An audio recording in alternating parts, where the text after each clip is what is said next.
Well, we can talk now to the gender-critical activist Maya Forstater, who won a legal battle after being let go by her employer after she stated in social media messages that transgender women are men. And Samantha Kane is a transgender barrister who joins us from the Highlands of Scotland. Maya Forstater first. Is this a victory for common sense, or is it a licence to vilify trans people? It is a victory for common sense, and it's a victory for women's rights.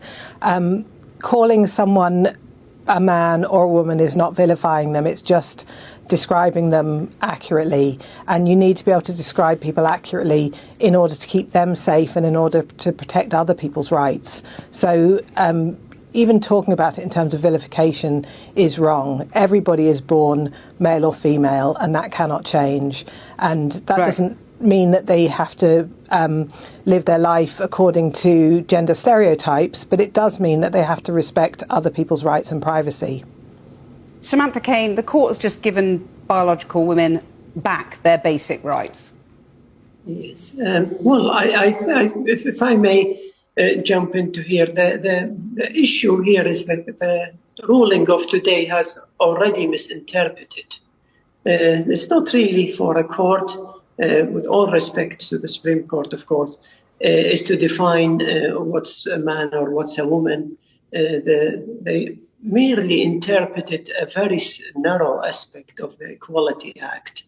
And in my view, this definition being taken out of context and indeed inflamed transphobia and other suffering of already marginalized group in society. Right. Well, let me get you to answer that, Maya, that this has inflamed transphobia and a marginalised group is now more fearful than it was. I don't think this has inflamed transphobia at all. The Equality Act protects people against discrimination and harassment. It protects everyone based on their sex, their age, disability, race, and what's called gender reassignment, so being trans. So everyone is still protected against discrimination and harassment at work, using a service, renting a flat, at university, at school, and so on.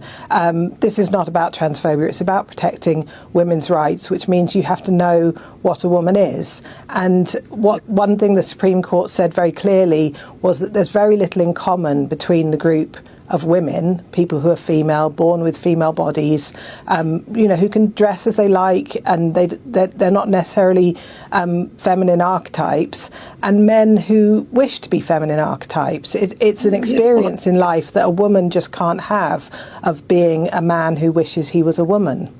Yes, so they're different groups. Samantha. Yeah, can I come in here? I'm afraid that's quite an unfair generalization.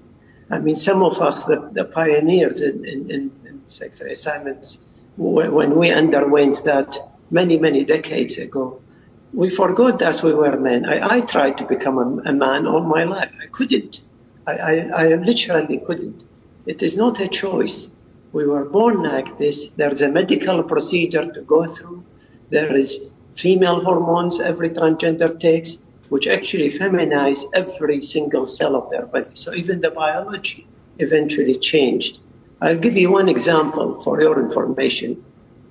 I had an intimate relationship with a medical doctor in my youth who never realized I was transgender female. And that's to give you an example. So how you expect me and people like me to go into some male changing room? And I mean, this is a ridiculous, really. Maya, let me get you to answer that. I'm not for words. Very often I'm not. Samantha, let Maya answer your point. So a gender recognition certificate, in order for somebody to get one, they don't have to have surgery, they don't have to take hormones. All they need to have is a diagnosis, and you can get a diagnosis now for a few £100s on the internet. So, and obviously people who are running public services or people who are using services, for example, if a woman wants a female doctor, she should be able to have a female doctor.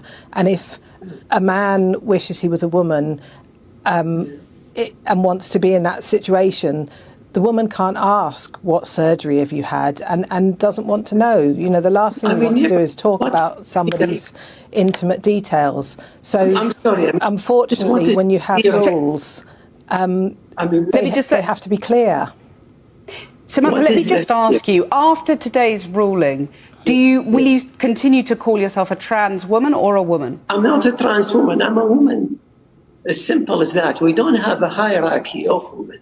All women are equal, and really this is an issue where it is just really by some, with respect, either hate group or somebody trying to actually incite hatred. Because Maya, let me just put that back to Maya. But do you accept and respect Samantha's definition of herself there? People can use whatever words they like to describe themselves. Some people call themselves non-binary. But the point is, when you're interacting with other people, with the state, as an employer, as a service provider, or sharing spaces, then the fact that Samantha wants to call himself a woman or non-binary or any of 56 genders is something I can respect as a form of self-expression, but not as a reason to come into a women's space or play in a women's sport, or be in a women's rape crisis centre. But you just referred to Samantha as a man there.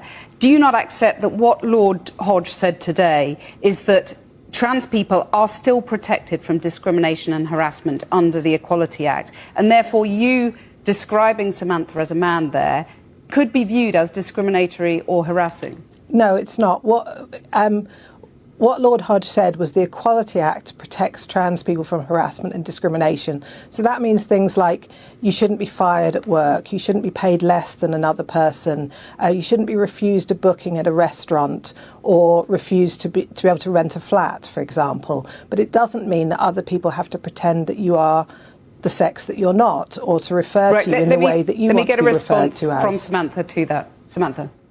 What is the danger of this group that is really mostly marginalized and mostly frightened and so on the general public or indeed women?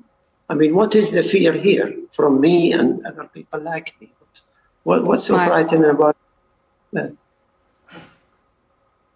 I mean, I haven't talked about fear, but I mean, for example, men do the majority of crime, the majority of violent crime, 98% of sex crimes, and that's one of the reasons why we have single-sex spaces and services, why we have men's prisons and women's prisons. It's to protect women.